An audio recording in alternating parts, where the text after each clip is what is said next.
तर मित्रांनो, पिंगा गो पोरी पिंगा या मालिकेच्या आजच्या भागात आपण असं पाहणार आहोत की श्वेता म्हणते तिकडे ती तेजा ऐकत नाहीये आणि इकडे ही माणसं जात नाहीयेत. तर मिठू म्हणते काय यार कमाल आहे तुझी, स्वतःच्या मुलीला घेतल्याशिवाय कसे जातील ते लोक. तर श्वेता म्हणते हो ना, सगळं टेन्शन होऊन बसले. मिठू म्हणते हो ना यार, आय होप त्यांना आता त्यांची चूक रिअलाईज झाली असेल. मुलगी आहे म्हणून परत ते तिला असं रस्त्यावरती सोडणार नाहीत. श्वेता म्हणते तिच्या आईकडे बघून तरी असं वाटत नाही ग, म्हणजे ती परत असं काही करेल. तिला तिची चूक कळलीये पण काय करावं.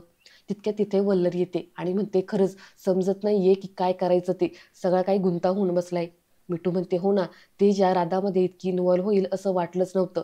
बघ ना, एका मागोमाग एक गोष्टी घडत गेली आणि सगळा काही गोंधळ झालाय. आता ते ज्याला कसं याच्यातून बाहेर काढायचं. तर श्वेता म्हणते आता तिचे आई बाप येऊन बसलेत, त्यांना काय सांगायचं. मला तर तिच्या आईकडे पाहवतच नाहीये, सारखी रडते बिचारी. वल्लरी म्हणते आपापल्या जागी दोघी बरोबर आहेत, पण मधल्या मध्ये आपण कोणाची बाजू घ्यायची ना ते समजत नाहीये. श्वेता म्हणते की आणखीन एका गोष्टीचा आपण विचारच केला नाहीये. तर ह्या दोघी जणी म्हणतात की कसला. श्वेता म्हणते अगं समजा आपण तेजाला समजावून बाळाला तिच्या आई वडिलाकडे सोपवून दिलं आणि तेजाने ते ऐकलं, तरी सुद्धा राधा या घरातून निघून गेल्यानंतर तेजा कशी राहणार आहे, कशी सावरणार आहे स्वतःला.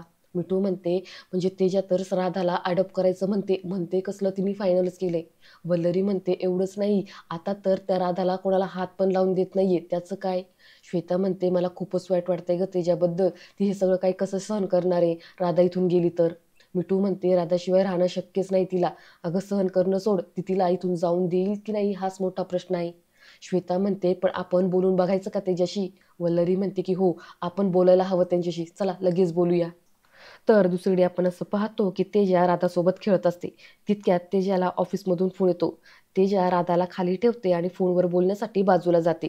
तितक्यात आता पाठीमागून राधाची आई येते आणि राधाला उचलून घेते आणि तिच्यासोबत खेळू लागते.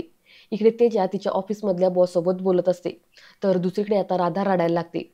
तिच्याचा फोन झाल्यावरती ती पाठीमागे वळून पाहते तर राधाची आईने राधाला घेतलेलं असतं.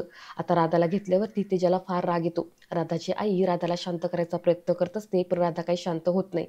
तेजा रागातच पुढे येते आणि म्हणते काय करताय तुम्ही, द्या तिला इकडे माझ्याकडे, असं म्हणत जबरदस्तीने तेजा राधाला जवळ घेते. आता ती राधाला शांत करायचा प्रयत्न करते तर राधा 2 मिनिटात शांत होते. तेजा रागातच राधाच्या आईला म्हणते की पाहिलं, तिला माझी सवय लागली, तिला माझा हात लागतो, तिला मीच हवी असते, तुम्ही फक्त जन्म दिलाय म्हणून, बाकी काही नाही. पण ती फक्त माझ्याकडे येऊनच शांत होते, कळलं का. तुम्ही फक्त तिला जन्म दिला त्यामुळं काही होत नाही. दिसलं ना, मिळालं ना तुम्हाला जिवंत उदाहरण. जर एवढंच असतं ना तर ती तुमच्याकडे येऊन शांत झाली असती, पण झाली का नाही ना. त्यामुळं प्लीज आता राधाचा हट्ट सोडा आणि इथून निघून जा. तर राधाची आई म्हणू लागते की अहो ताई जरा ऐका प्लीज माझं. तिच्या रागातच म्हणते एकदा सांगितलं ना, जा इथून, असं म्हणून तेजा राधाच्या आईला तिथून घालून लावते. त्यानंतर आता वल्लरी, मिठू आणि श्वेता ह्या तिघीजणी तेजाकडे येतात. वल्लरी म्हणते की तेजाताई झोपली का राधा. तेजा म्हणते की हो झोपली. वल्लरी म्हणते मला सांगा मग काय करायचं ठरवलंय तुम्ही. तेजा म्हणते कशाबद्दल. श्वेता म्हणते अगं राधाबद्दल. आता तेजा रागातच म्हणते राधाबद्दल काय, मी तुम्हाला सांगितलं ना ऑलरेडी की मी ठरवलंय, राधाला मी दत्तक घेणार आहे, मी तिची आई होणार आहे, मीच तिचा सांभाळ करणार आहे. तर मिठू म्हणते अगं परंतु तेजा प्रॅक्टिकली कसं पॉसिबल आहे. तर तेजा म्हणते का पॉसिबल नाहीये, आणि आता हा प्रश्न तुम्हा सगळ्यांना का पडतोय ना मला तेच कळत नाहीये. इतक्या दिवस मी राधाला सांभाळते ना. श्वेता म्हणते हो अगं तू राधाला सांभाळत नाहीये असं कोणीच म्हणू शकत नाही बघ, पण सुट्टी संपल्यानंतर तुझं काम वाढेल, कामाचा प्रेशर वाढेल, दुसरीकडे राधा, दोन्ही कसं काय तू मॅनेज करणार आहेस सांग बरं. वल्लरी म्हणते तारेवरची कसरत होईल तुमची, सोपं नाहीये तुमचा जॉब. तेजा म्हणते की अच्छा म्हणजे तुम्ही ठरवलंच आहे की तुम्ही मला मदत करणार नाही ते. तर वल्लरी म्हणते की हे बघा आम्ही तुमची मदत करणार आहोत की नाही हा प्रश्नच नाहीये. मुद्दा हा आहे की आता राधाचे आई वडील परत आलेत, आपल्याला राधाला त्यांच्याकडे सोपवायला हवं आणि ते आता राधाला सांभाळायला देखील तयार झालेत. त्यांना त्यांची चूक समजली. श्वेता म्हणते आणि हो तू जे म्हणतेस ना तिला अडॉप्ट करायचं, अगं पण त्यासाठी राधाच्या आई वडिलांची परमिशन लागेलच ना. मिठू म्हणते तुझ्यासारखी एवढी प्रॅक्टिकल विचार करणारी मुलगी अशी इमोशनल विचार कशी काय करू शकते. ते ज्या रागातच म्हणते किती वेळा सांगितलं तुम्हाला की तिच्या आईवडिलांवरती माझा अजिबात विश्वास नाहीये, त्यांच्याबद्दल अजिबात मला खात्री वाटत नाहीये. आता जर आपण राधाला त्यांच्याकडे दिलं आणि त्यांनी परत जाऊन तिला रस्त्यावर टाकून दिलं तर. यावरती वल्लरी म्हणते जर का त्यांना असं टाकूनच द्यायचं असतं ना तर ते परत आपल्याकडे आलेच नसते, त्यांनी जबाबदारी घेतलीच नसती, हो की नाही.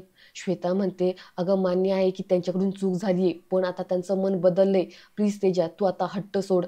तेजा रागातच म्हणते की हट्ट मी नाही करत आहे, तुम्ही सगळ्याजणी हट्ट करताय. तुम्हाला एकदा सांगितलं ना की मी राधाला कुठेही जाऊन देणार नाही. राधा माझ्याच जवळ राहील आणि मीच तिचा सांभाळ करणार आहे, ते पण आयुष्यभर.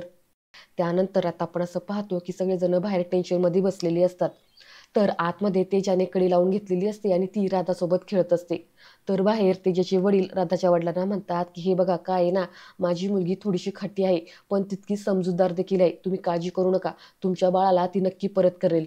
तर वल्लरी म्हणते की हो ना, आमच्या तेजाताई तशा समजूतदार आहेत, तुम्ही नका काळजी करू, सगळं काही ठीक होईल. तर इकडे आतमध्ये तेजा ही राधासोबत खेळत असते. तितक्यात आता अचानक राधा रडायला लागते.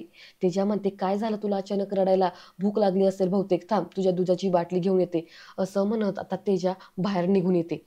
आता ती दूध गरम करायला ठेवते. तर राधा आतमध्ये रडत असते. राधाची आई मात्र पटकीने उठते आणि आतमध्ये निघून जाते.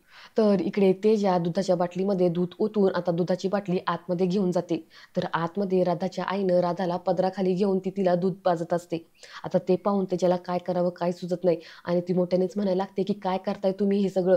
मी दुधाची बाटली आणली होती ना, तुम्ही का घेतलं तिला?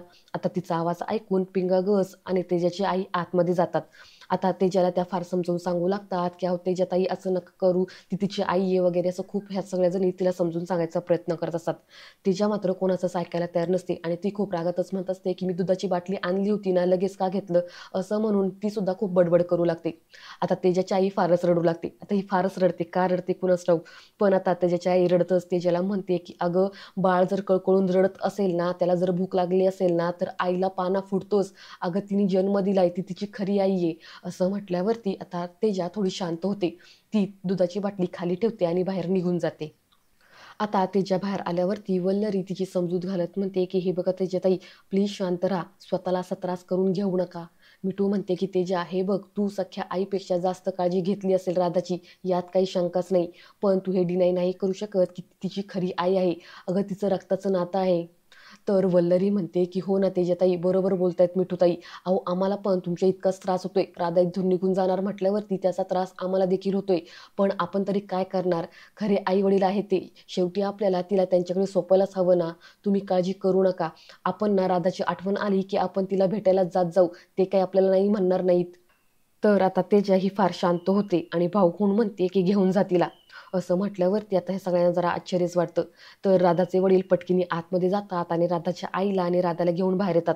आता हे जायला लागतात. तर तेजा म्हणते की एक मिनिटं असं म्हणत पुढे येते आणि म्हणते की नीट सांभाळ तिला आणि या वेळेला जर तिचे हाल केले तर माझ्यासारखं वाईट दुसरं कोणी नसेल. आणि हो लवकर घेऊन जा, नाहीतर मी सोडू नाही शकणार माझ्या राधाला. असं म्हटल्यावरती आता हे दोघं जण राधाला तिथून घेऊन जातात. आणि मित्रांनो, आजचा भाग इथे संपतो. आता उद्याच्या भागात आपण असं पाहतो की तेजा रडतच तिच्या आईची माफी मागत असते.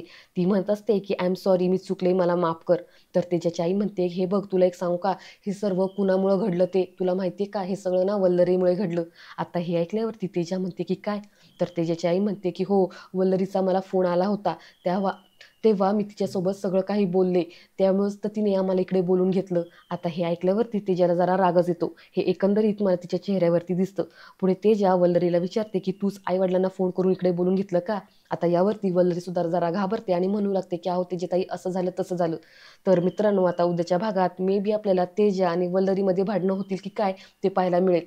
तर मग आजचा भाग तुम्हाला कसा वाटला ते मला कमेंटद्वारे नक्की कळवा आणि पुढील भाग पाहण्यासाठी चॅनलला सबस्क्राईब करा. धन्यवाद.